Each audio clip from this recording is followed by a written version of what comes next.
Mesdames et messieurs présents dans la salle, mesdames et messieurs qui êtes connectés en ligne sur le site internet de l'Institut ou bien sur le Facebook de l'Institut, au nom du directeur de l'Institut français de Grèce, M. Nicolas Ebalin, au nom de mon collègue attaché de coopération éducative Pierre-Yves Turelier et de mon nom, je suis Mohamed Rojdi, attaché de coopération scientifique et universitaire, je vous souhaite la bienvenue dans ce deuxième événement du novembre numérique. Comme je l'avais présenté lors de l'événement du 4 novembre dernier, le novembre numérique, c'est un mois pendant lequel tous les postes diplomatiques français à travers le monde, les instituts, les services de coopération et d'action culturelle organisent une série d'événements pour mettre à l'honneur le numérique et les arts du numérique, pas le numérique uniquement sous ses aspects culturels, technologiques, mais aussi et surtout sous les aspects artistiques et culturels. Nous sommes là aujourd'hui donc dans cette table ronde qui réunit un certain nombre de collègues qui sont du domaine de l'éducation, parce que la table ronde concerne la digitalisation, comme on dit, ou bien le numérique dans l'éducation, que ce soit dans l'enseignement primaire, secondaire ou dans l'enseignement supérieur. Donc, je remercie d'ores et déjà les personnes qui ont accepté de participer à cette table ronde. Distant depuis la France, nos deux collègues, Yves Palot, professeur de sciences politiques à l'Université Paris-Est Créteil, Nicolas Turquet, qui est au cabinet de la délégation générale de Canopé France. Merci à eux. Merci aux collègues ici présents. Stelios Markadakis, qui est de la direction régionale de l'enseignement primaire et secondaire de la TIC, conseiller pédagogique, et Panos Grigoriou, qui est professeur des institutions internationales et culturelles à l'Université de Léger, pour nous éclairer. Certains d'entre eux dépendent, ou plutôt, on va dire, sont spécialistes de l'enseignement primaire, secondaire, d'autres de l'enseignement supérieur. C'est le panel que nous avons choisi avec mon collègue Pierre-Yves Turelier pour animer cette table ronde, justement animée, coordonnée, modérée par Valia Kaimaki, journaliste qu'on ne présente plus, connue bien sûr pour sa spécialisation sur les questions politiques, mais aussi les questions technologiques, et qui est la directrice de l'édition grecque du Monde diplomatique ici en Grèce, qui est une fidèle de l'Institut pour avoir animé d'autres événements.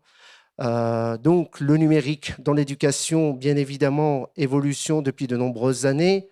Ça n'a pas attendu la pandémie. On en parle depuis justement au moins plus d'une décennie, mais la pandémie a apporté d'autres questions, d'autres défis, d'autres nouveautés.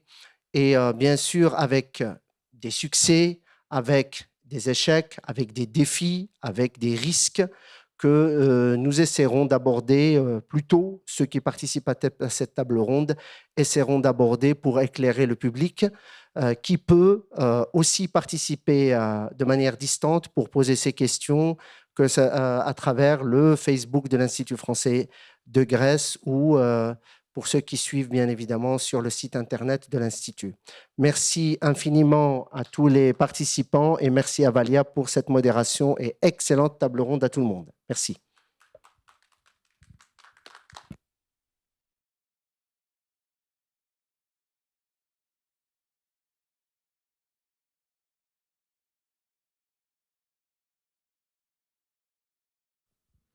Merci Mohamed.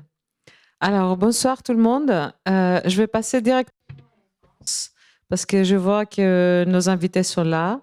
Je veux pas qu'ils se sentent exclus. C'est pour ça que je préfère commencer par eux. Bonsoir Yves, bonsoir Nicolas. Bonsoir Panos, bonsoir Stelios. Je pense que je vais aller donner la parole comme ça, à l'envers de la montre. Comme ça, il y aura quelque chose de différent des autres fois. Alors, Stelios, je voudrais vous poser la première question. Η εμπειρία της πανδημίας l'expérience de la pandémie. Qu'est-ce que c'était pour vous? Et je voudrais surtout que vous me parliez de la première fois, quand, brutalement, un jour, les écoles ont fermé. Les écoles ont fermé et on a été appelés à aller à la guerre, mais sans armes. Je vous tiens tout d'abord à remercier. Participer à cette table ronde. C'est un plaisir pour moi parce que je suis là dans cet auditorium où les profs de français, mais tous les profs ont passé très beaux moments il y a quelques années. Et depuis 2 ans, on n'a pas pu se retrouver ici. Alors c'est un plaisir. Ευχαριστώ πολύ. Για την πρόταση και να απαντήσω. Je vous remercie beaucoup de votre proposition et je réponds à votre question. Oui, on peut distinguer 2 périodes concernant ce changement brutal dans l'éducation. Tout d'abord, quelque chose que les enseignants ont été appelés à faire qu'ils n'avaient jamais fait auparavant, et ensuite on a essayé de voir avec quels outils, avec son laptop, à partir de sa maison, on allait chercher des caméras, et durant cette période, on n'en trouvait même plus. Elles étaient complètement épuisées. Et outre des difficultés qu'on a ressenties, on tenait à garder le contact avec nos élèves et nos étudiants. Et je pense que les choses se sont bien passées dans le secondaire, dans le supérieur. D'autres vont parler à ce sujet. Et à l'école maternelle, les enfants ne savaient même pas en quoi consiste l'école. Et je pense que c'est dans la formation professionnelle il y a eu de sérieux problèmes. Dans la deuxième période, le volet pédagogique nous a interpellés, et heureusement des groupes se sont mis en place au sein de l'école, et le ministère souhaitait mettre en place des groupes de 3 membres. Il y a eu aussi des help desks qui nous ont aidés d'abord concernant les outils, et peu à peu, les conseillers scolaires se sont lancés dans la formation, et on a examiné les questions d'apprentissage surtout. On a pensé que ça n'allait pas durer longtemps, et par la suite, on voulait couvrir le programme, et on devait aussi entrer dans des modalités d'évaluation à travers l'école numérique. Je tiens également à signaler que, et les recherches le montrent, se sont aggravées les inégalités qui existent de toute façon dans l'enseignement, mais à travers ce passage dans l'éducation numérique, tout cela s'est aggravé, on l'a bien ressenti, et l'accès à Internet et les outils technologiques ont eu du mal, et ont nécessité beaucoup de temps pour atteindre les groupes intéressés.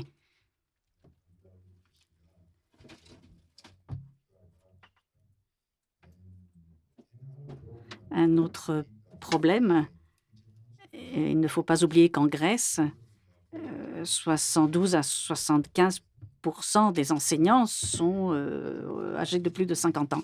Et cela était encore plus difficile pour nous de passer à cet environnement numérique.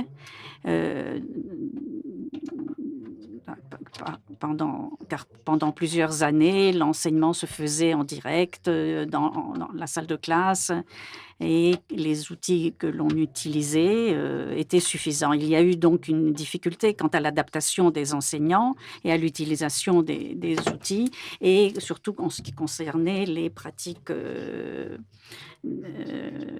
d'enseignement. Cela, bien sûr, a ouvert de nouvelles perspectives. Nous en débattrons par la suite. Nous avons vu,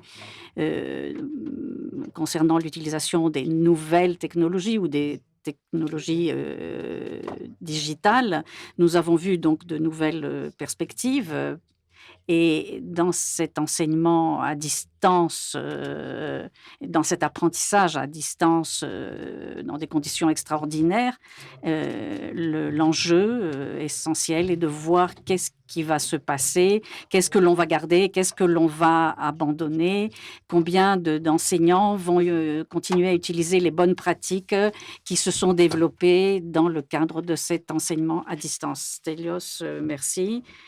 Nous allons donner la parole à Nicolas. Avant de nous donner votre expérience, j'aimerais bien que vous expliquiez un peu pour notre public grec comment c'était les confinements pour les écoles en France. Ça a duré aussi longtemps qu'en Grèce. C'était première partie, première année, seconde année. Comment ça se passait? Alors, bonjour à toutes et tous, et merci Mohamed Rojdi et merci Valia pour cette invitation évidemment qui me ravit. Alors effectivement, je rejoins déjà d'une part ce qui vient d'être dit sur l'impact non négligeable de la pandémie. En France, on a opté pour un confinement généralisé lors du premier confinement. En revanche, pour le second confinement du début d'année dernière, nous avons opté pour la classe, la classe à la maison, la classe à l'école. Alors effectivement, la pandémie a eu un impact non négligeable, nous le disions, pour ne pas dire considérable sur les systèmes éducatifs et sur la manière de penser l'enseignement. Je crois que là, c'est important de le souligner, parce qu'effectivement, d'une part, il a fallu mettre en place très rapidement et généraliser dès le 13 mars en France l'école à distance, la classe virtuelle, disons-nous, sans même avoir le temps d'interroger ce qu'elle est ou ce qu'elle peut être, au point d'ailleurs de vouloir transposer à l'identique la classe physique dans l'environnement numérique. Et là, on voit déjà que la pandémie a soulevé des questions importantes, c'est-à-dire que la classe à distance peut-elle être l'équivalent de la classe à l'école. Sans avoir aussi le temps de préparer les enseignants à cette modalité d'enseignement, passer de l'exception, puisque effectivement on pouvait recourir parfois à la classe à distance pour différentes raisons, la classe inversée par exemple, mais à une généralisation. Et comme toute généralisation, évidemment, elle exige que nous puissions penser dans le flux dans son flux, les contraintes et les imprévus qui de fait ont invité et ont exigé aussi un accompagnement des professeurs, des élèves, mais aussi des parents. Et c'est là qu'il a fallu effectivement penser l'école dans sa relation à l'autre, dans sa relation aux parents, de manière à créer cette continuité nécessaire. Et ce sur quoi, évidemment, Réseau Canopé, en tant qu'opérateur établissement public de la formation continue des enseignants, s'est concentré de manière à pouvoir accompagner donc l'ensemble des acteurs et en l'occurrence les enseignants. Mais en même temps, il faut quand même souligner une chose très positive par rapport à cela, de façon très générale, c'est le fait que les enseignants se sont très vite adaptés à la situation, tâtonnant évidemment, testant, développant des compétences numériques, pour certains qui n'avaient pas du tout, pour d'autres qui n'étaient qu'au stade presque embryonnaire.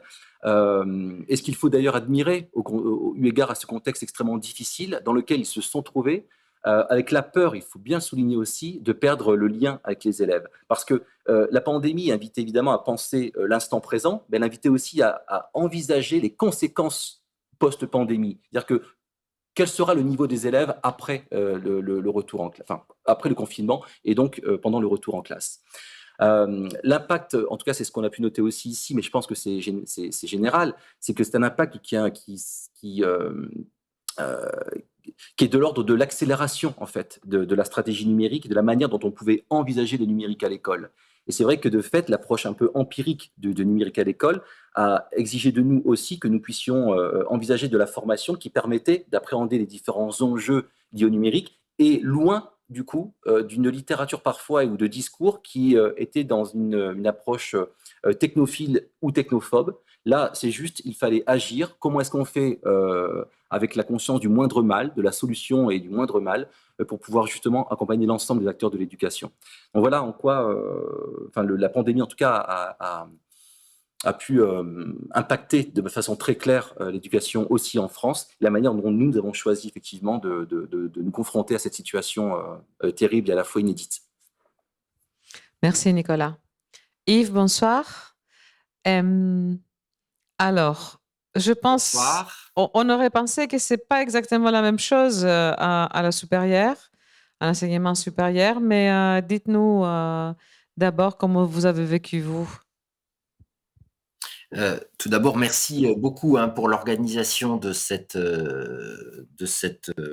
réunion. Et en fait, mon point de vue sera très proche de celui énoncé par Nicolas Turquet.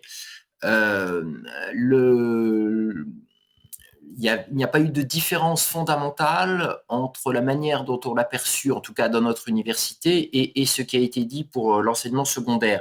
Je distinguerais en fait deux phases. Une première phase qui est la période de mars 2020 à l'été 2020. Au fond, l'enseignement à distance s'est mis en place dans la précipitation. Nous n'étions absolument pas prêts. Il y avait très peu de pratiques de l'enseignement à distance, malgré le fait que nous soyons quand même une assez grande université, hein, à peu près 40 000 étudiants, mais peu de pratiques, parfois à l'initiative de quelques collègues, mais globalement, très grande méfiance ou désintérêt des collègues pour l'enseignement à distance avant la crise sanitaire, à l'exception notable de la faculté de médecine qui depuis assez longtemps avait mis en place, mais souvent pour des raisons purement logistiques, l'enseignement à distance avec un très grand nombre d'étudiants, l'éclatement des sites. Donc l'enseignement à distance pouvait se justifier. Donc ça a été quand même un très gros choc pour nous. Et tout le monde s'y est mis très rapidement pour deux raisons. Premièrement, parce qu'au fond, c'était l'enseignement à distance ou rien. Donc évidemment, l'enseignement à distance paraissait dans ce domaine préférable. Et puis aussi parce que l'impression qui prévalait pendant cette première phase, c'était au fond le fait que ça n'allait pas durer, que c'était transitoire. Donc, peu de réflexion, beaucoup d'actions dans l'urgence, avec des collègues qui, derrière ce terme d'enseignement à distance, mettaient en fait des choses très différentes les unes des autres. Il y avait les collègues qui, comme l'a dit Nicolas Turquet, finalement reproduisaient à distance leur enseignement. Certains allaient même jusqu'à aller dans une salle de cours vide pour finalement faire cours tout en devant une caméra. D'autres privilégiés, au fond, des diaporamas commentés qui permettaient d'avoir une trace écrite et en même temps des informations par voie orale. D'autres faisaient au fond du distanciel en différé, d'autres en direct. Bref, grande variété derrière ce terme de pratique, en fait, et ce sentiment d'urgence. La deuxième phase, c'est-à-dire celle qui va de l'automne 2020 au printemps 2021, est très différente parce que, eh bien, on s'aperçoit que ce transitoire dure. La peur que s'installe l'enseignement à distance est plus grande. Et puis, évidemment, les collègues commencent à réfléchir à leur pratique. Et là, on voit véritablement des innovations pédagogiques se mettre en place autour de l'enseignement à distance. C'est aussi une période de malaise. C'est-à-dire que on voit bien que pour certains enseignants, la pérennisation de cet enseignement à distance est vécue comme une remise en cause de leur rôle, de leur statut, de leur pratique pédagogique. Et on voit bien aussi chez les étudiants que le malaise se développe, notamment parce que, évidemment, l'enseignement à distance ne permet pas la même interaction et la même socialisation des étudiants. Voilà ce que je pouvais dire à ce premier stade. Merci Yves. Alors, Panos, votre expérience à vous. Et de qui ça servirait? Merci beaucoup. Je voudrais moi aussi faire Organisateur de cette table ronde et également je remercie beaucoup pour pour l'invitation. Pour ma part, je voudrais d'emblée souligner la chose suivante. Mon université, à partir de 2011, a eu l'immense bonheur d'être intégrée et de valoriser le, Είναι ένα πολυνησιωτικό πανεπιστήμιο. le fait de la multi-insularité. L'université d'Égée se trouve dans un complexe de plusieurs îles et nous avions des problèmes, surtout sur le plan administratif, pour que l'on puisse convoquer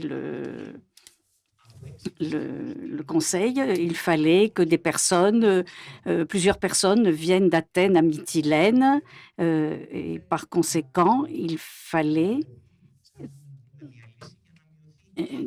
trouver une solution pour réduire ces problèmes, à la fois de déplacement des personnes et de coûts pour l'université. Donc le problème de la pluri-insularité, et qui a été uniquement couvert par l'université de l'Égée et pas par celle de Corfou. Donc ce problème a pu être couvert et cela nous a permis de mettre en place des infrastructures et nous avons créé une plateforme de téléenseignement et nous avions déjà organisé un master qui concernait des études européennes. Nous l'avions organisé avec plusieurs collègues qui venaient de l'étranger. Et pour réduire ces problèmes et ces coûts élevés, nous avons pensé utiliser cette plateforme au niveau pour ces études de master.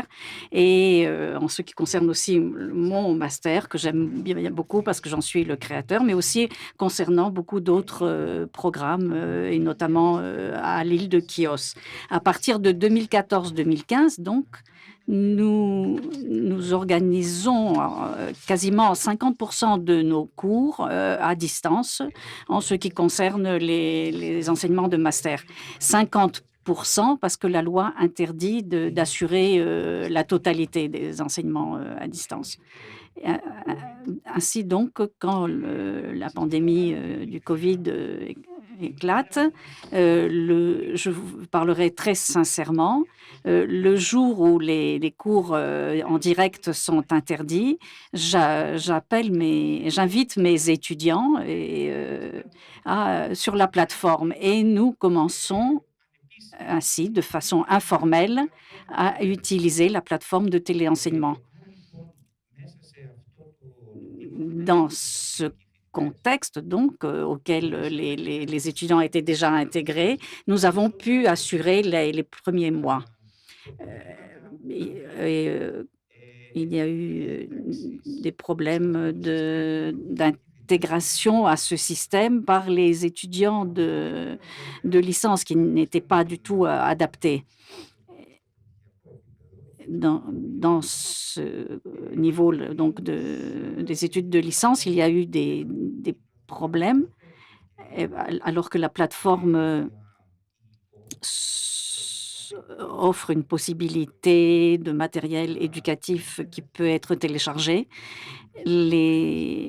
Donc, il y avait les étudiants de master qui étaient déjà adaptés, ceux de licence ne l'étaient pas, et nous avons bien cerné le problème qui existe en matière de bibliographie et de différents ouvrages qui devaient être transmis aux étudiants à domicile. Mais je peux me considérer comme fière de mon université parce que nous avons pu, dès le début, continuer à fonctionner et avec succès. Nous vous remercions beaucoup. Je voudrais rester au niveau de l'enseignement primaire et secondaire parce que nous pouvons comprendre donc ce qui se passe à l'université, mais en tant que parent, en tant qu'enseignant et en tant qu'élève, peut-être que des élèves nous entendent, mais en tant que parents et en tant qu'enseignants, nous ne sommes pas sûrs que du travail peut être réalisé ou que du travail a été réalisé pendant cette période. C'est à Nicolas que je m'adresse principalement. Et est-il possible d'avoir un téléenseignement au niveau du primaire et du secondaire? Est-ce qu'il y a une différence au niveau des âges? Est-ce qu'il n'y a pas du tout de différence? Qu'est-ce qui se passe?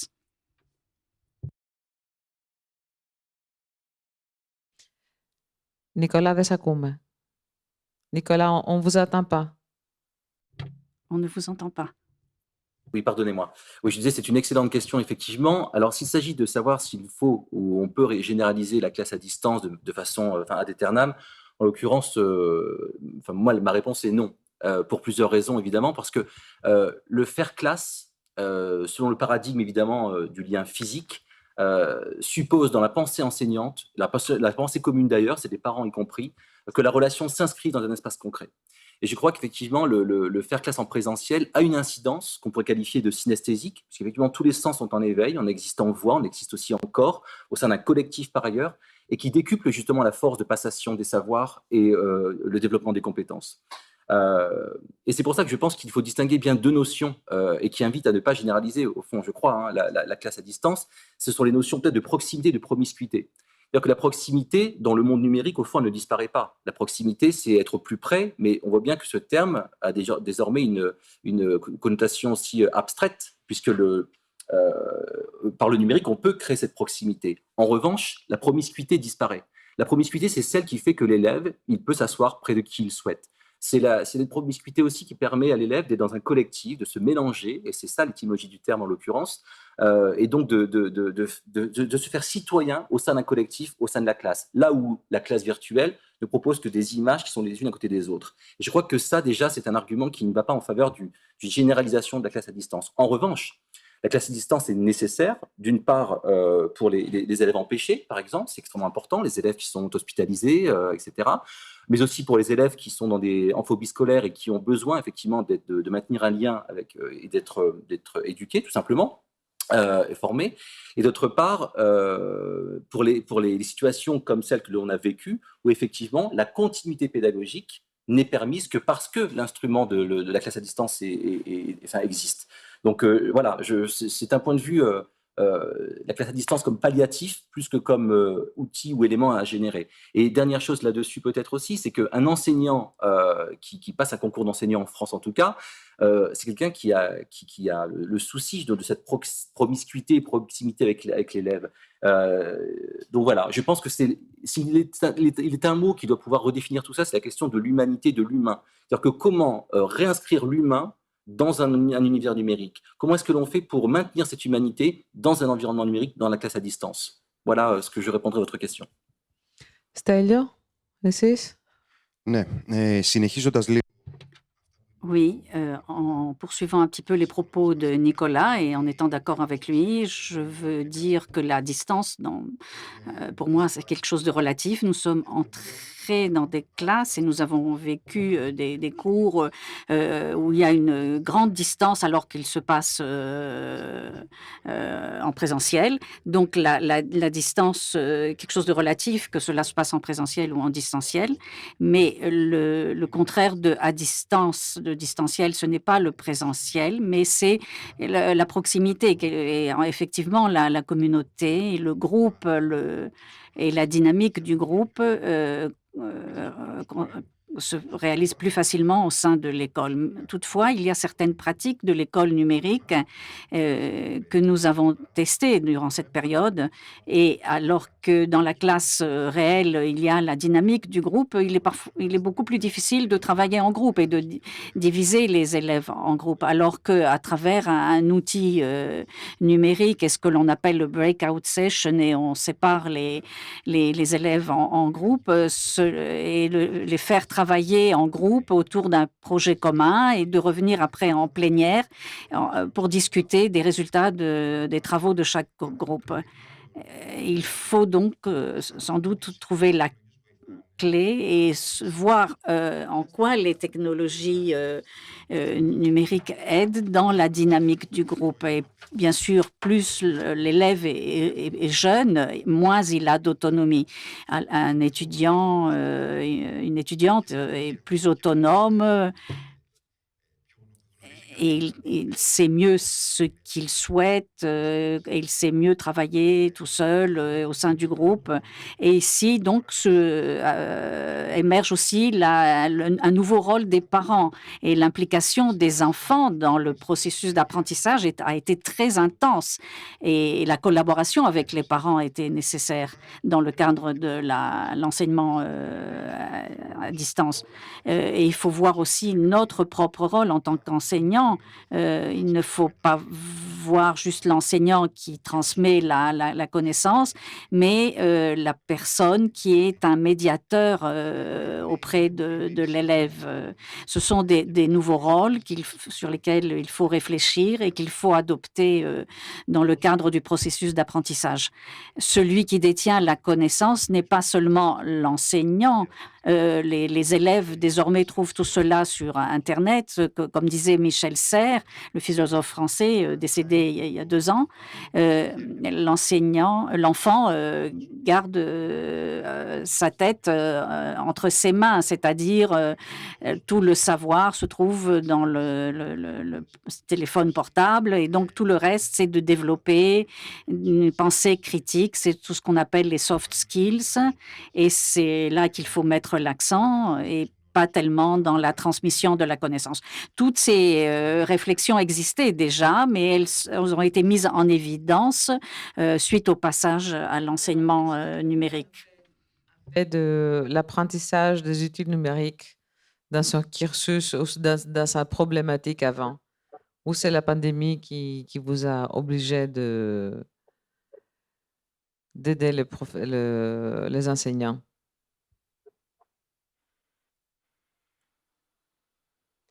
Est-ce que... Allô, Nicolas? Ah, pardon, je n'avais pas entendu mon... Oui, oui.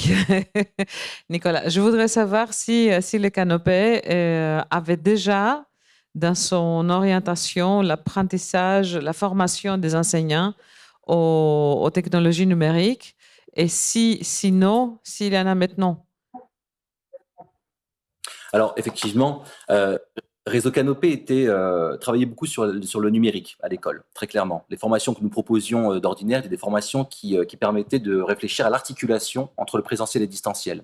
Dès le 13 mars, donc le début du premier confinement, nous avons en une semaine conçu une plateforme de formation pour les enseignants autour de 3 axes qui répondaient aux besoins que l'on a affinés progressivement à partir d'études de besoins des enseignants, donc sur les deux premiers mois de confinement.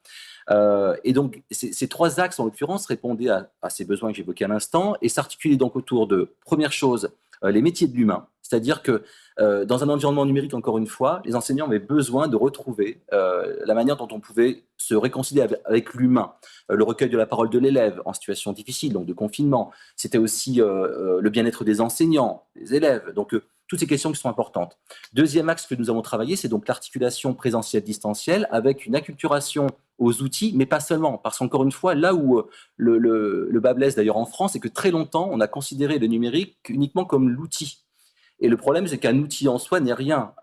L'outil n'a de sens que si on en permet l'appropriation, qui passe donc par la formation, et si on envisage le numérique comme un objet d'étude aussi, comme une culture, mais aussi comme un environnement qui donne sens à l'utilisation de l'outil. Et donc, la formation que propose Canopé était dans cette dimension-là.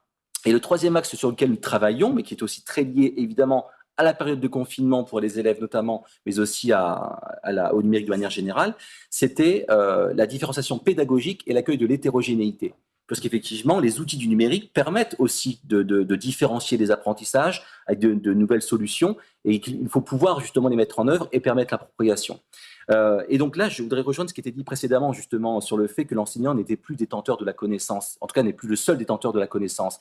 Et c'est exactement ça. Et la formation numérique permet de changer le paradigme, d'accompagner dans ce sens-là, en faisant en sorte que l'éthos, la posture de l'enseignant, puisse justement basculer, évoluer, et qu'il envisage la cartographie des possibles qui sont liés à la fois à ses missions, mais aussi à ce que lui permet le numérique, pour pouvoir conjuguer le monde analogique, si je puis dire, au niveau des pratiques pédagogiques, et celle que le numérique peut offrir. Et c'est là qu'effectivement, le numérique sera un remède et non plus un poison, pour reprendre le pharmacone cher à Stigler.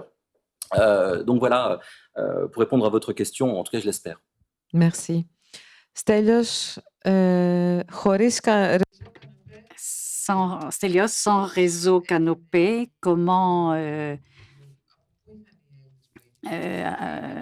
les Grecs, d'où ont-ils eu de l'aide? Oui, ça existait.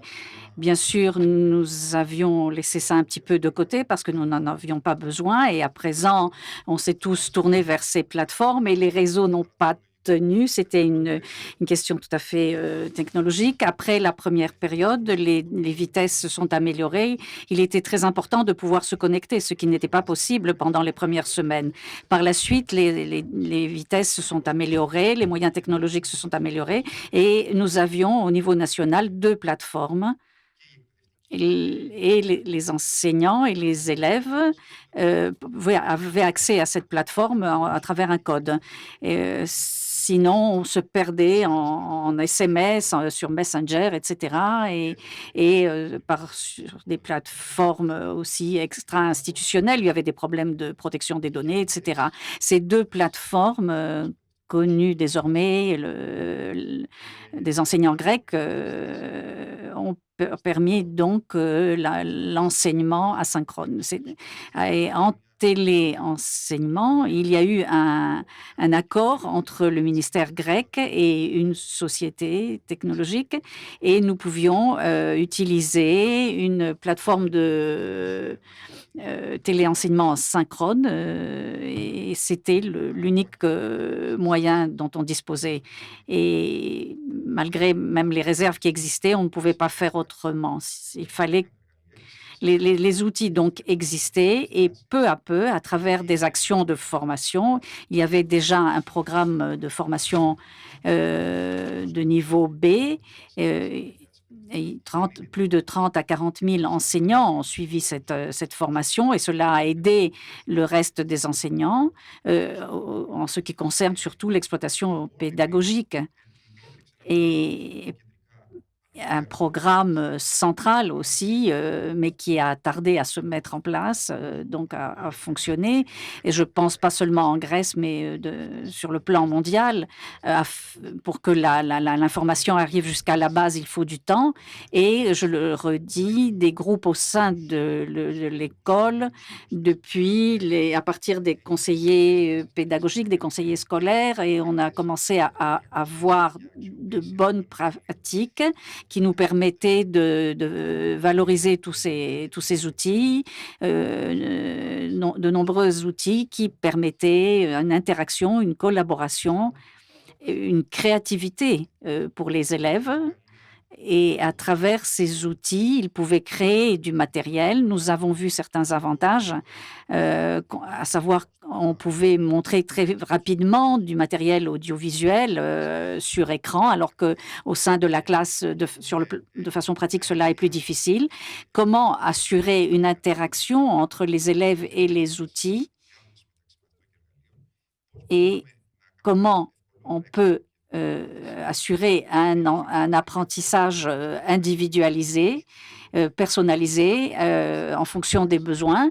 Dans la classe virtuelle, nous avions donc des personnes, des individus, et nous essayons à partir de ces individus de créer le groupe.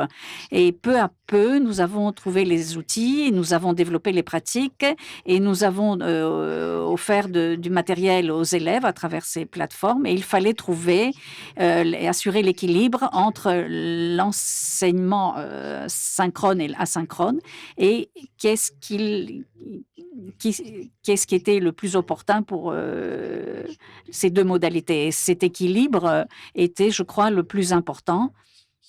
Et nous avons pris conscience du fait que l'enseignement à distance dépend davantage du matériel éducatif et l'enseignant est un peu plus à l'écart.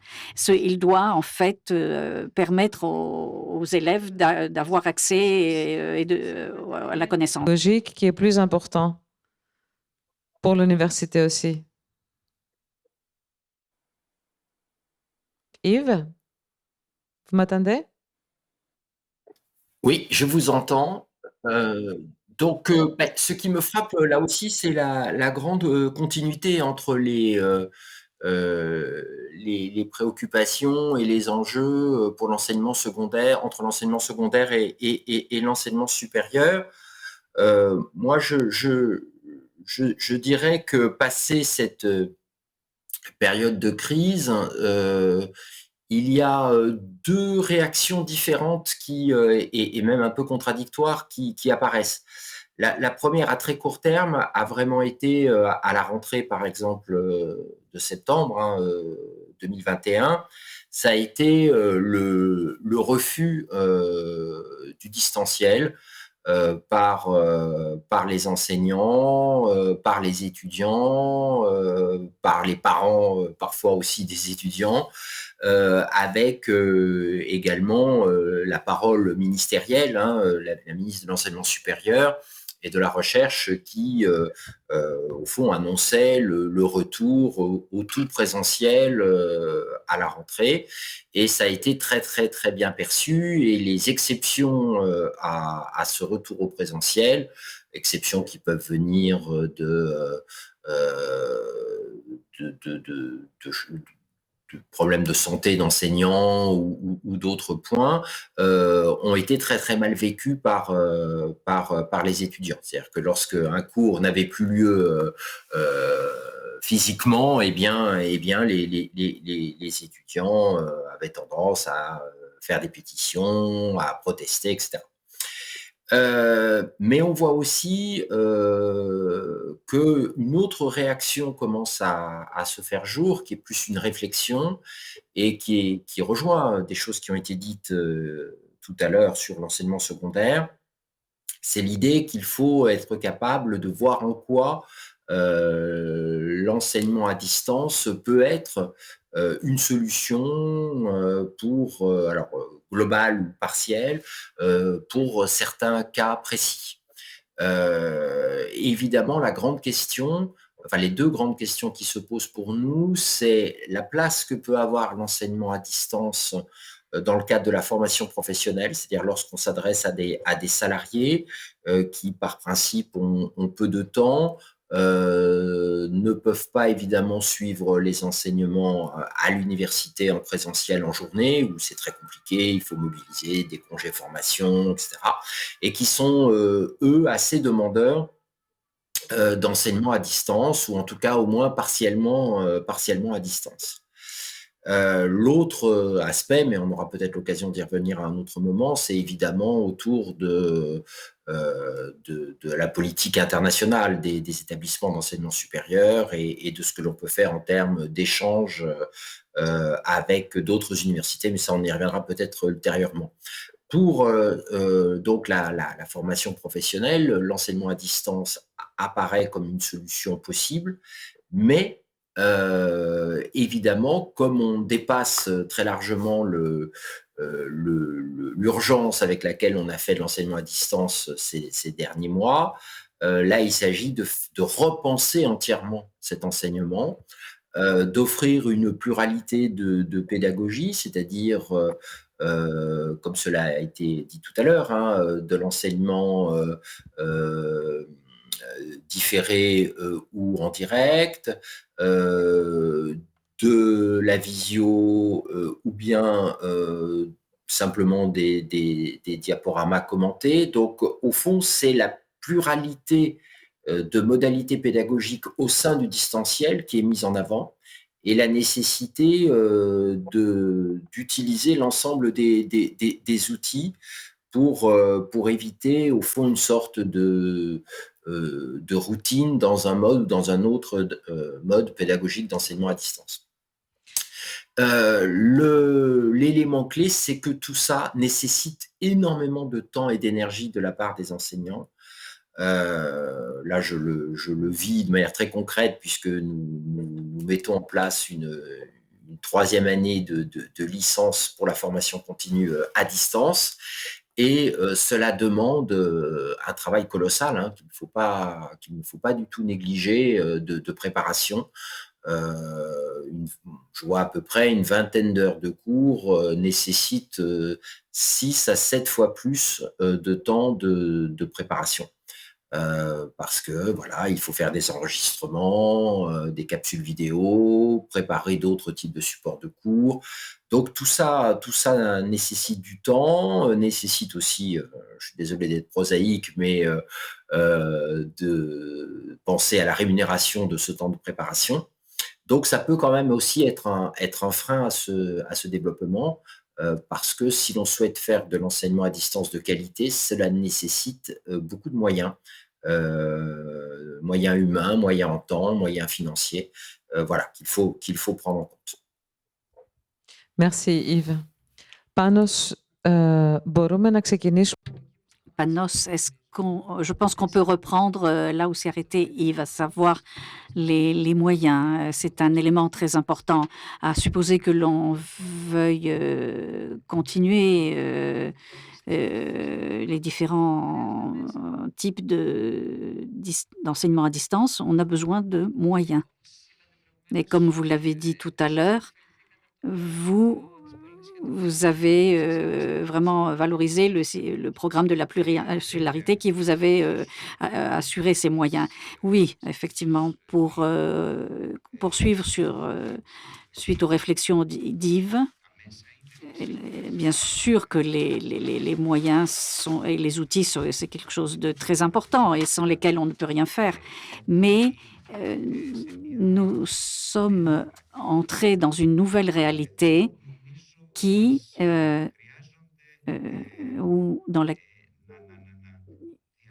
où il nous faut articuler ce nouvel effort autour de 3 axes. Le premier axe est la création d'une nouvelle culture de l'éducation, aussi bien pour nous, pour les enseignants, que pour nos étudiants.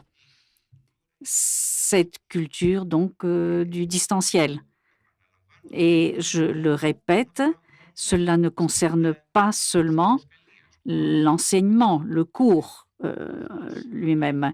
Cela implique une généralisation, c'est-à-dire que l'ensemble de l'espace universitaire est désormais transféré au sein de la plateforme, et cela est très important.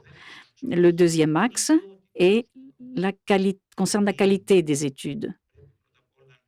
Il faut tout d'abord maintenir la qualité d'études que nous avons dans l'enseignement en présentiel. Il faut pouvoir la maintenir dans le distanciel. Et le troisième axe, c'est le temps, la gestion du temps. Il est très important, et nous l'avons tous expérimenté, et aussi bien les enseignants que les étudiants, le temps a doublé. C'est-à-dire, nous nous sommes trouvés brutalement dans des cours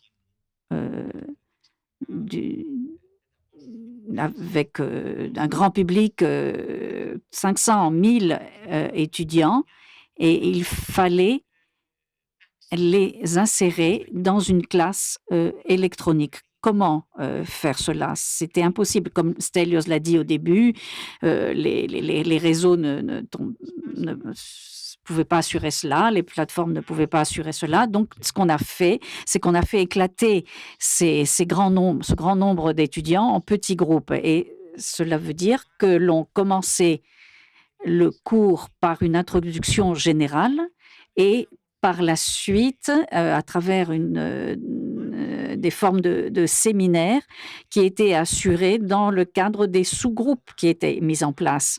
Le cours donc de 3 heures au départ devenait un cours de 6 heures. On commençait à 15 heures et on terminait à 21 heures. Et cela, qu'est-ce que cela signifiait également? L'étudiant était également obligé de doubler le temps. Et il y a eu des cas, afin de maintenir la qualité à un certain niveau, surtout aux premières années, L'étudiant ne pouvait pas participer et il disparaissait. Il laissait son écran en ligne et on ne voyait plus l'étudiant. Et lorsqu'on essaye au niveau des séminaires de poser une question, d'engendrer une discussion, l'étudiant n'était plus là, personne ne répondait. Il fallait donc que tous ces nouveaux éléments soient couverts. Et un point qui a été signalé également par Yves, c'est l'éducation tout au long de la vie. Et dans ce cadre-là, nous avons de nouveaux éléments.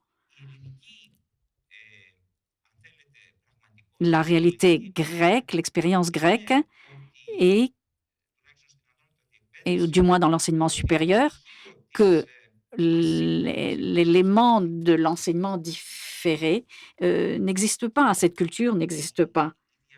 Et cette éducation tout au long de la vie le nécessite. Il fallait donc créer cette dimension. Il fallait l'introduire dans la quotidienneté. De même que l'on ne peut pas introduire ce type d'enseignement dans les études universitaires. Vous avez donc soulevé de nombreux points, de nombreuses questions. Je voudrais de nouveau demander à Yves. Panos nous a parlé d'étudiants qui n'étaient plus devant leur écran suite à une fatigue. C'est un des problèmes auxquels on fait face la plupart des enseignants à tous les niveaux. Est-ce que c'était de la fatigue? C'était de l'ennui? À vous de nous le dire. Peut-être ce que Nicolas dit tout à l'heure concernant la promiscuité. Pas seulement la présence physique.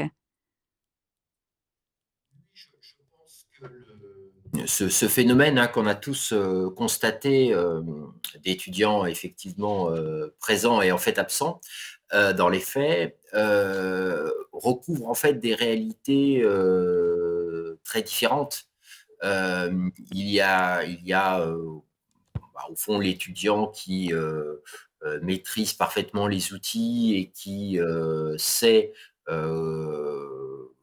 alors, parfois, on peut effectivement, il peut être surpris dans son absence, mais globalement, sait que tel moment du cours est important et va donc y participer activement et moins à d'autres. Donc, il y a un peu le profil de l'étudiant stratège, il y en a. Mais il y a aussi, peut-être le plus important, le profil de l'étudiant qui, finalement, à partir d'un certain moment, ne supporte plus ce type d'enseignement à distance à cause précisément de la désocialisation qu'il provoque. Je me souviens de discussions avec certains étudiants me disant mais moi j'ai cours de 9h du matin à 18h ou 19h et je ne suis que devant mon écran quand en plus cela se combinait avec les périodes pendant lesquelles nous avions un couvre-feu. Cela signifiait que lorsque les cours se terminaient vers 19h, l'étudiant n'avait plus le temps ou très peu de temps pour sortir et ne serait-ce que s'aérer, rencontrer quelques personnes rapidement. Tout cela devenait difficile, voire impossible. Donc, je crois que ce phénomène recouvre des réalités différentes. Mais qu'il y avait quand même effectivement cette fatigue que vous évoquez, qui était une fatigue au fond psychologique et morale. C'est vrai que ces premières années passées à l'université sont importantes au-delà des connaissances, dans la maturité, la construction de l'adulte et que les contacts avec les autres sont évidemment absolument essentiels. Ce travail de socialisation est absolument essentiel. Là, il n'a pas pu avoir lieu.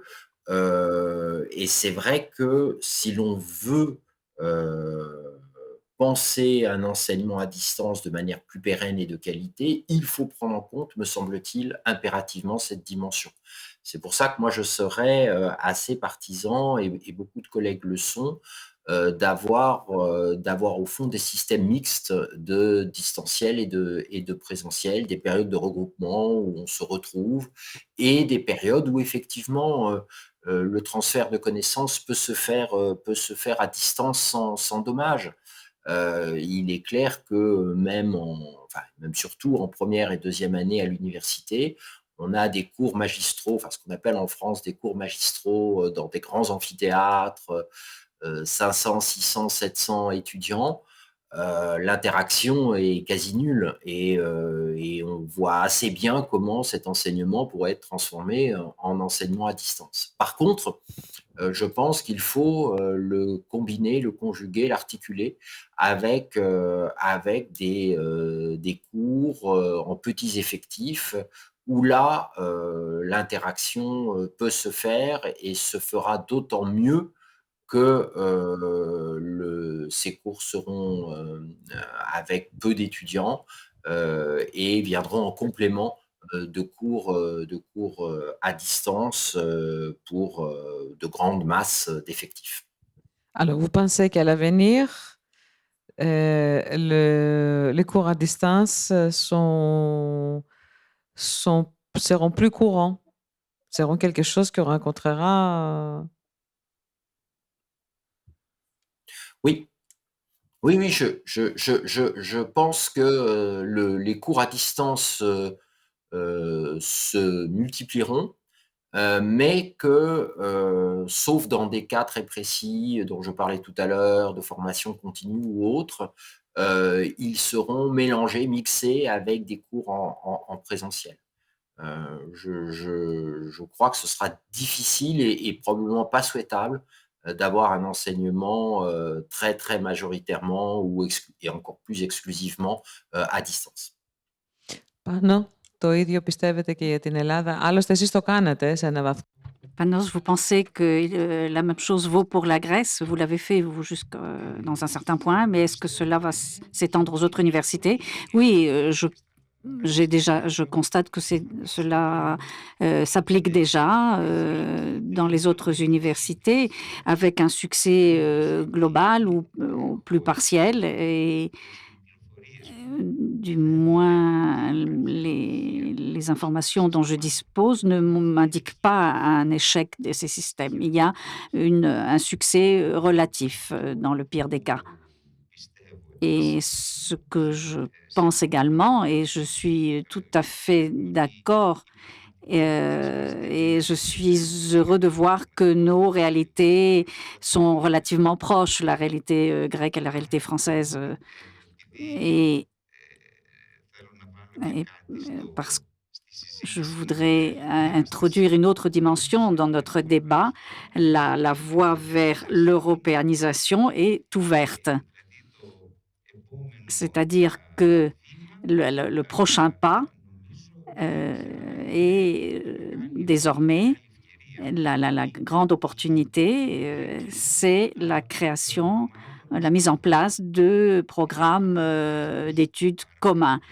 Erasmus, c'est très bon, c'est très bien, mais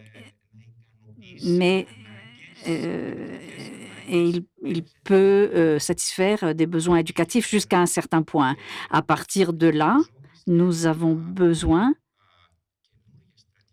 d'une nouvelle stratégie d'éducation commune, d'éducation européenne commune.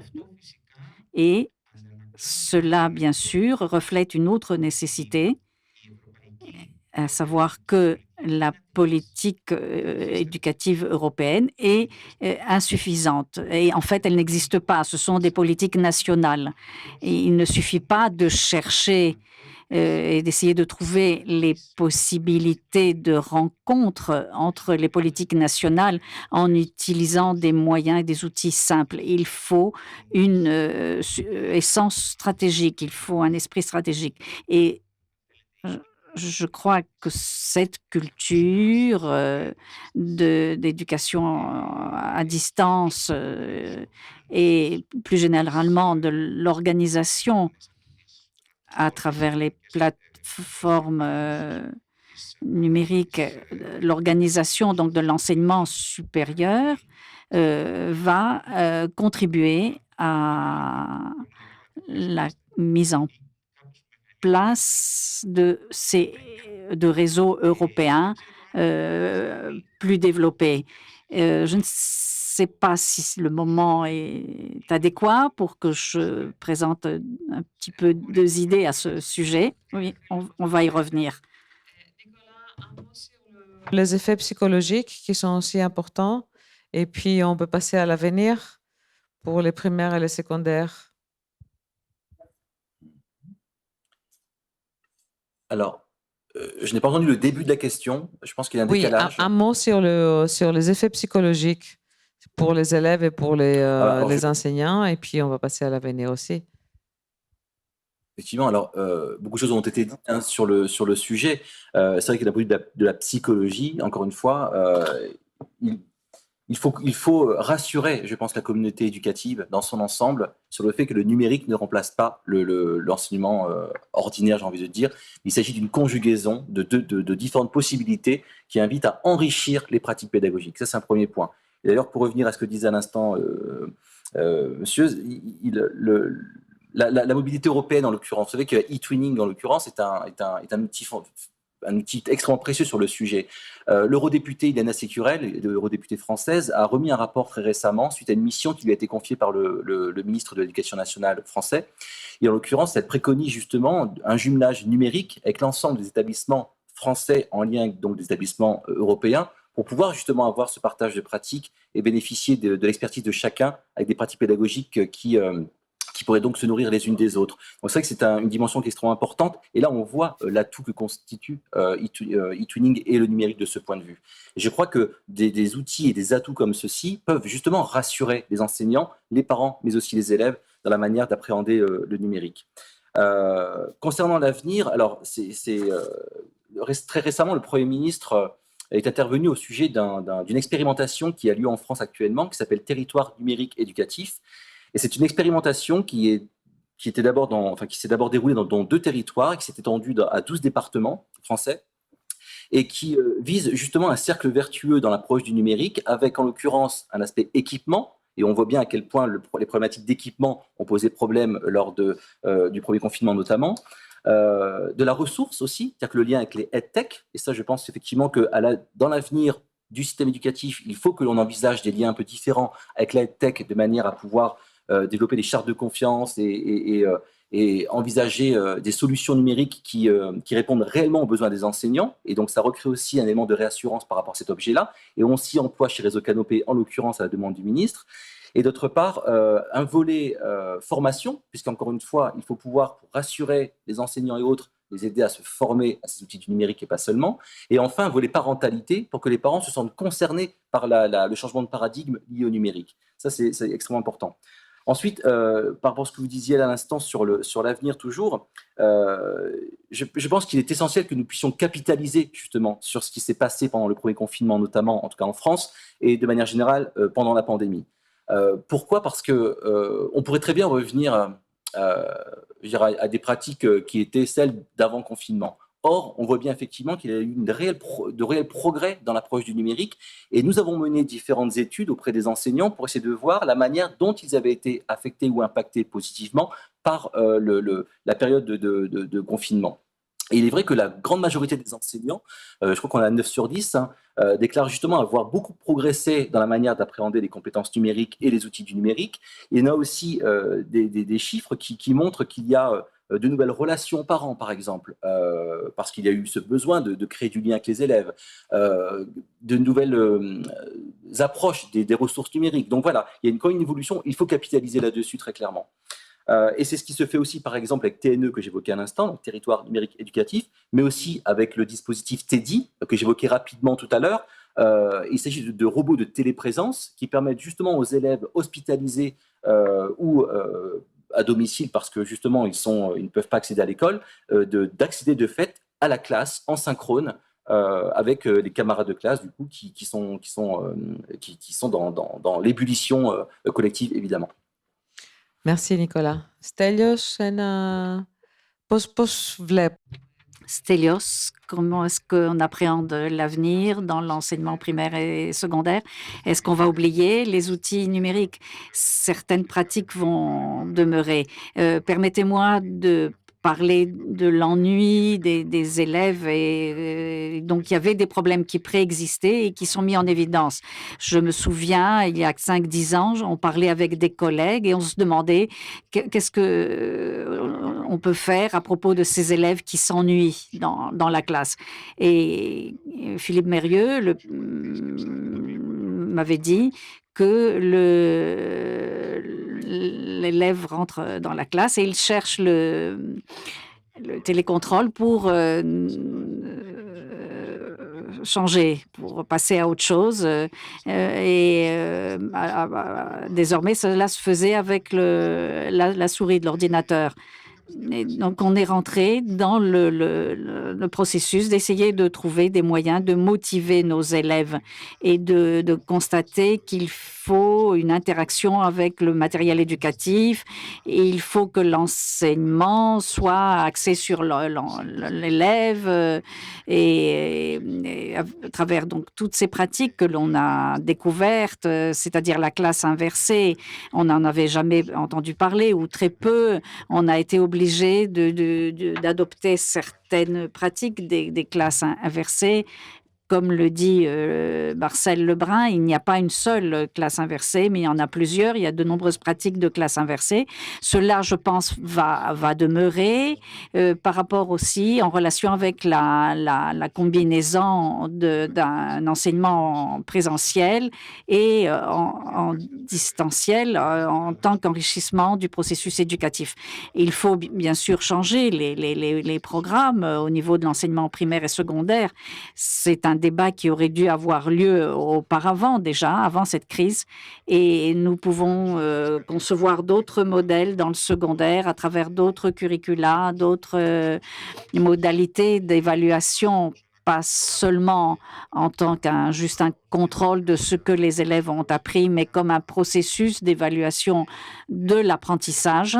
Et pour finir, je voudrais dire qu'à l'avenir, l'école ne sera pas numérique, non pas parce que les technologies ne nous le permettent pas, ou comme l'a dit Nicolas, les progrès, de grands progrès ont été enregistrés en une année, mais il n'y aura pas une école numérique parce que les élèves ne le souhaitent pas. Au bout d'un mois de téléenseignement, les élèves nous priaient de retourner à l'école. Et nous savions qu'ils aiment l'école, ils veulent retrouver leurs amis, leurs enseignants, ils veulent se retrouver avec les enseignants, pas forcément pour apprendre, et ce sont les enfants, les élèves qui ont été les premiers à répondre non à l'école numérique parce que le développement socio-cognitif et le sentiment d'appartenance qui est développé dans le cadre d'une école est quelque chose de très important qui dépasse la discipline et cela ne peut pas se faire dans le cadre d'une école numérique. Je ne sais pas si j'ai répondu à votre question. Oui, à l'avenir, nous allons très certainement garder certaines pratiques et cette crise les pratiques vont être valorisées. Est-ce que ce seront des pratiques du distanciel ou des pratiques que vous avez acquises dans ce cadre?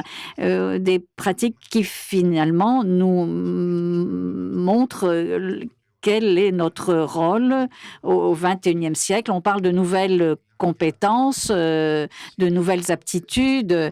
On parle des compétences digitales. Nous avons tout cela devant nous et nous sommes appelés en tant qu'enseignement à les prendre en considération. Restons un petit peu à cette question de la coopération avec l'étranger. C'est quelque chose que l'expérience numérique nous laisse panos. Donc, vous aviez certaines réflexions à partager, bien sûr, et qui ne s'éloignent pas trop de celles de Stelios ou de Nicolas. C'est un un besoin, une nécessité pour l'université européenne de l'avenir. C'est un besoin, c'est une nécessité de mettre en place une telle université, qu'elle puisse être créée et vivre et se développer. Nous, par ailleurs, et je suis pleinement d'accord avec Stelios, l'université, l'espace universitaire ne saurait être uniquement numérique. Il faut garder vivante la dimension réelle, le fonctionnement en direct, en présentiel de l'espace universitaire. Il y a la dimension des ateliers, des séminaires, qui ne peut pas se développer à distance. Et nous avons donc constaté cela, et je viens à présent aborder cette dimension des curricula européens. Nous l'avons constaté en construisant un nouveau programme de master qui concerne une réalité qui a été vécue par la Grèce insulaire, pour notre part à l'île de Lesbos, de façon très, très intense à travers le problème des flux migratoires et de réfugiés. Et cette question, comme on l'a bien souligné, ce n'est pas un problème uniquement grec, c'est un problème européen et international. Par conséquent, l'étude de cette question doit susciter l'intérêt européen. Nous avons donc commencé à travailler avec des collègues de nombreuses universités européennes, et nous avons commencé à construire ce programme, et nous avons vu dans la pratique que la seule dimension universitaire ne suffit pas. Il faut donc la gestion du problème migratoire et du problème des réfugiés. Ce n'est pas une réalité qui a été laissée aux mains des hommes politiques et des théoriciens. Il fallait qu'il y ait les gens de la pratique, tels que les Médecins sans frontières et les Médecins du monde. Ces personnes étaient très importantes dans la gestion de ce problème migratoire. Ces groupes-là, donc, nous les avons intégrés à notre programme, et nous développons deux cycles, le cycle théorique et le cycle pratique. Le cycle théorique peut être développé à distance, mais le cycle pratique qui doit se développer au sein des structures, au sein des services dans lesquels a lieu la gestion quotidienne de ce problème migratoire. Et cela ne peut se faire sans l'aide, la participation de tous ces praticiens, des enseignants, des médecins, etc., qui apportent leur aide dans la pratique. Cela, donc, ne saurait être remplacé par une plateforme numérique. Sur la dimension pan-européenne.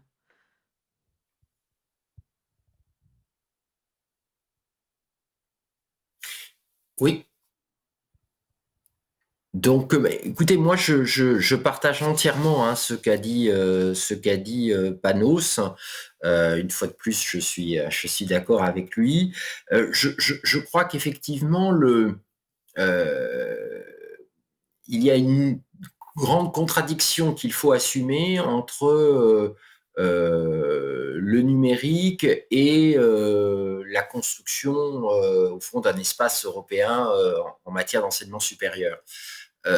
La contradiction, on la comprend très, très facilement. C'est d'une part qu'on voit très bien de quelle manière le numérique peut développer de manière considérable l'ampleur de cet espace européen universitaire, comment concrètement le numérique peut permettre de développer des doubles diplômes, développer l'apprentissage par les étudiants d'un pays, d'autres méthodes d'apprentissage, d'autres types de cours, d'autres types d'enseignements, etc., grâce au numérique. Donc, on voit très bien comment le numérique peut être un outil puissant dans ce domaine-là, mais aussi, on comprend très bien que le principal intérêt d'un espace universitaire européen, c'est de permettre aux étudiantes et aux étudiants et également aux enseignants,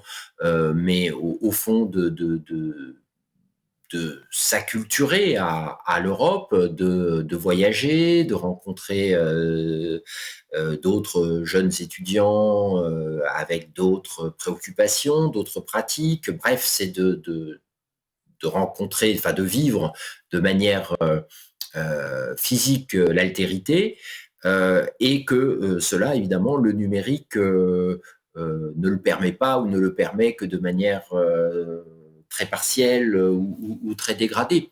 Et donc, je pense que la solution, c'est celle qu'évoquait Panos, c'est-à-dire que eh bien, il faut un mixte.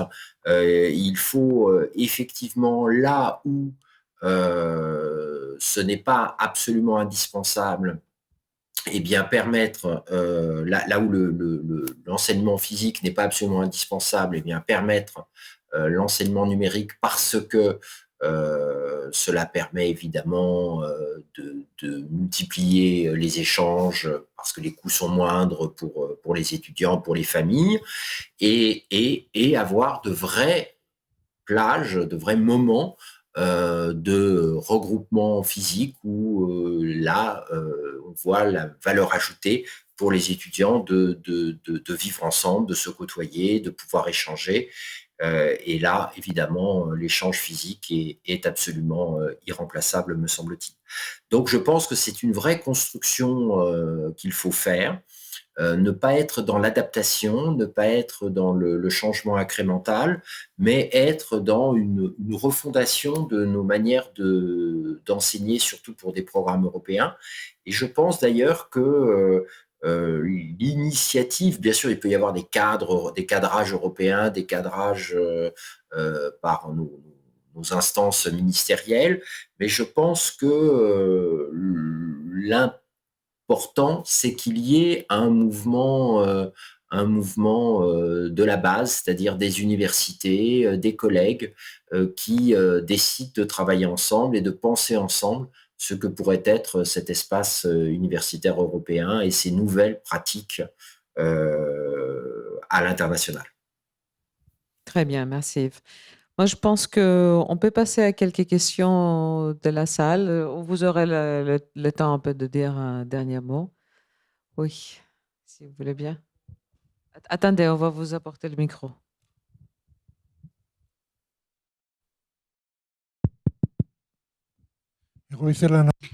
Je voulais dire qu'à l'époque où moi j'étais au collège, il y avait un téléenseignement par correspondance. Mais je me souviens que cela a été difficile pour un élève de suivre cet enseignement. L'élève devait être très doué pour le faire. Et il y a aussi la télévision dont vous n'avez pas parlé. Et la télévision, c'est quelque chose de meilleur que le numérique parce qu'il y a partout des télévisions, il y a un réseau national, alors que le numérique n'existe pas partout. Il y en a, pardon. Y a-t-il une autre question afin qu'on puisse y répondre? Stelios? Oui, je suis d'accord que les premières formes de d'enseignement à distance, c'était par correspondance. Oui, concernant la télévision, en Grèce et en France aussi, je crois que la télévision éducative a été valorisée. Plusieurs heures de programmes le matin pour des enfants qui ne suivaient pas un enseignement en distanciel. Et ça a été mis en place par le ministère de l'Éducation. Mais il faut préciser qu'il n'y a pas cette interaction que les ordinateurs offrent. Et il y avait et aussi cette technologie n'a pas été introduite dans les écoles, alors qu'au départ, quand cela a commencé, on en attendait davantage, mais il n'y avait pas de plus-value, comme on peut le dire. Vous avez raison que l'accès à la télévision est quelque chose de plus facile. Les recherches indiquent qu'en Grèce, malgré la crise économique qui a précédé, il ne faut pas oublier que nous sortons d'une période de crise économique très dure. Les recherches indiquent que 8 sur 10 foyers grecs ont accès à Internet. Et le 2 sur 10, bien sûr, ce n'est pas un chiffre insignifiant, et il ne faut pas aussi oublier les particularités de notre pays avec des régions insulaires. Et donc, tout cet écart, ce fossé numérique peut être aggravé. Il y a aussi des populations d'émigrés qui n'ont pas accès à Internet. Et il y a donc il faut prendre tout cela en considération. Sur le vieux forme et comment elle se développe.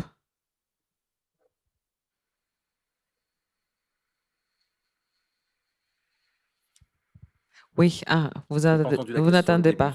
Oui, sur les vieilles formes de l'enseignement à distance, comme c'était par correspondance. En France, il y avait une grande traduction des études par correspondance sur quelques métiers et leur évolution. Alors, par exemple, hein, la France bénéficie d'un opérateur aussi qui s'appelle le CNED, qui est le Centre national pour l'enseignement à distance et qui fournit justement cette éducation à distance aux élèves, encore une fois, empêchés. Donc ça couvre évidemment beaucoup.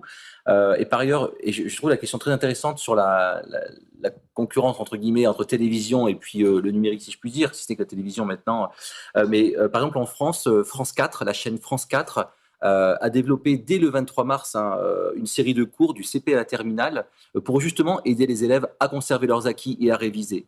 Donc il y avait toute une programmation qui était faite pour accompagner les élèves. Et c'est vrai que, et je rejoins ce que disait Madame, c'est que c'est extrêmement important d'avoir cette possibilité-là en plus, parce que vous savez qu'en France, nous avons aussi des territoires ultramarins, je pense à la Guyane, à Mayotte, à la Réunion, ou encore à la Martinique et la Guadeloupe, avec parfois sur certains territoires, dont la Guyane, de grandes difficultés aussi à pouvoir se connecter dès lors que l'on quitte les grandes villes. Et c'est vrai que la télévision permet de pallier aussi ces grandes difficultés. Donc, je crois qu'encore une fois, la conjugaison de ces différentes possibilités sont extrêmement utiles. Et maintenant, dans l'ordre de la formation, puisque nous sommes plus sur la formation des enseignants, et je crois qu'on retrouve les mêmes problèmes, tout est homothétique pour le coup. De la même façon, on a envisagé différentes manières de faire pour la formation et on a commencé à développer des podcasts, par exemple. Donc des formats très courts aussi, qui permettent aux enseignants d'entendre des expériences de pairs, des expériences d'autres enseignants pour pouvoir nourrir leur approche. Alors pas uniquement sur le numérique, mais en tout cas c'est un support numérique, accessible à tous assez facilement aussi. Vous voyez le numérique permet de réfléchir à d'autres modalités. Et la télévision en fait partie, bien évidemment, et à côté des autres possibilités que nous offre cet univers.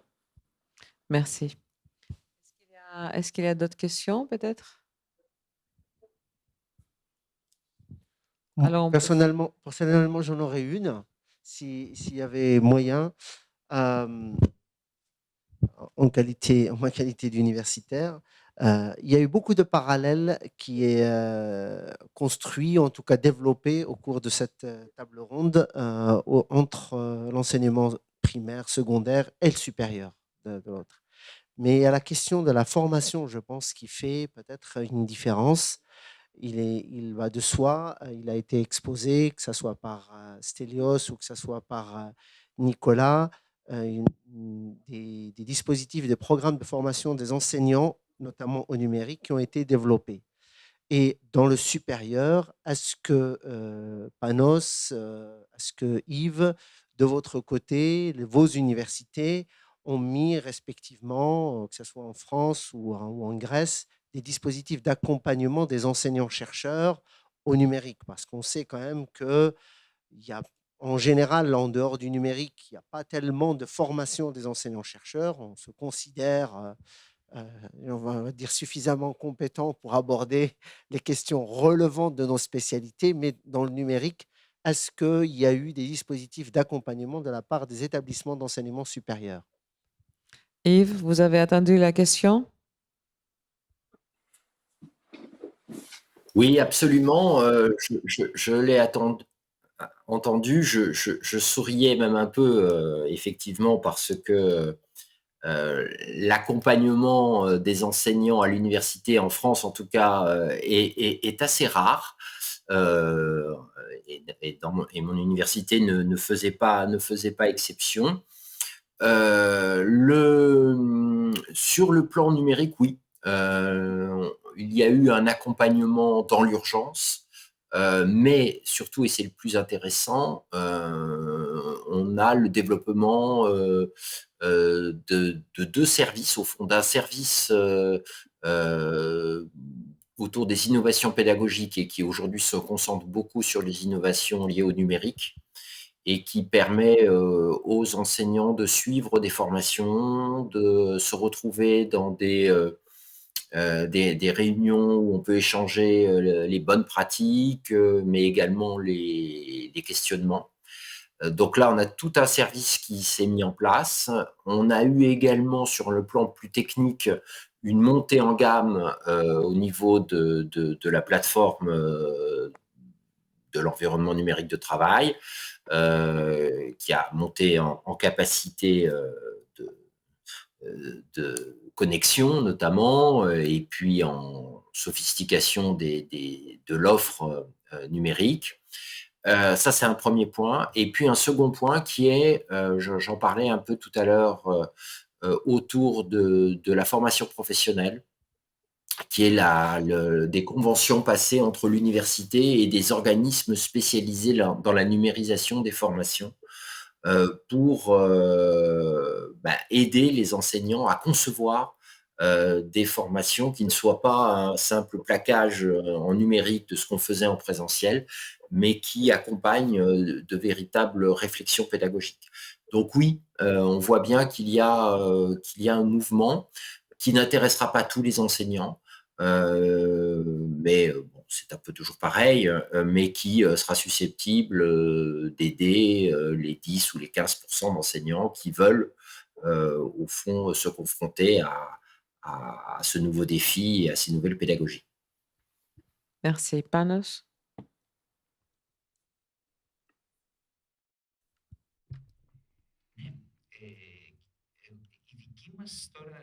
Notre expérience, j'entends l'expérience grecque, hein. Nous devons faire une distinction entre les grandes universités centrales et les petites et moyennes universités périphériques. Dans mon université, l'université de Léger, je dois dire que les moyens dont les chercheurs disposent sont très bons, très positifs. Nous avons tous des ordinateurs, des laptops. Il y a des ateliers d'informatique avec 60 ordinateurs par département, et nos étudiants de tous les niveaux, depuis des études de licence jusqu'au master, etc., peuvent travailler et utiliser ces équipements. Mais ce sont des moyens que ni un collègue, ni un étudiant ne peut avoir accès à cela dans les grandes universités centrales. C'est pourquoi je ne peux pas donc généraliser ma réponse, hélas. Je dois également dire que, je répète que ces moyens ne sont pas valorisés, ils ne doivent pas être seulement valorisés pour l'éducation, mais aussi pour la recherche. Et la recherche requiert un renforcement de l'accès à la bibliothèque numérique, à cet espace, immense espace très riche. Et ici, on est confronté à des problèmes. Je ne sais pas ce qui se passe en France. Je ne pense pas que les collègues français fassent face à ce problème, mais ici, il existe des problèmes, aussi bien pour les enseignants que pour les étudiants. Des problèmes tels que le grand retard des abonnements, et donc cet accès n'est pas possible. Il faut encore donc du travail. On a encore du pain sur la planche. Stelios, je propose que l'on continue notre discussion par la suite parce que le créneau horaire dont on dispose va se terminer. Si je peux me permettre. Juste très brièvement, comment vous imaginez l'apprenant, l'élève, l'étudiant dans 20-30 ans? Est-ce que juste Alors, je vais et permettre des réponses 2 brèves. phrases à chacun, d'accord? Voilà. Je les vois déjà. Oui, το βλέπω λοιπόν ήδη. Je le vois déjà. Est-ce que vous avez vu Pestalozzi, comment il faisait cours à une centaine d'étudiants? Ça sera quelque chose d'intermédiaire entre la classe réelle et la classe numérique, quelque chose entre l'école de Célestin Freinet, mais dans un environnement numérique, une combinaison des deux. C'est ainsi que je le conçois.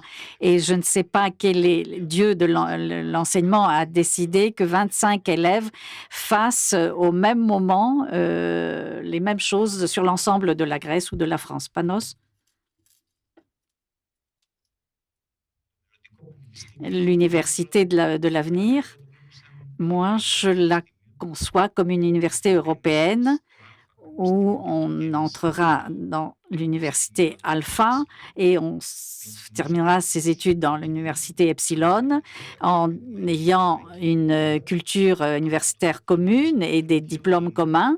Mais la chose la plus importante, c'est que un cadre, un contexte de recherche universitaire et de travail universitaire commun se sera développé au sein de cet espace.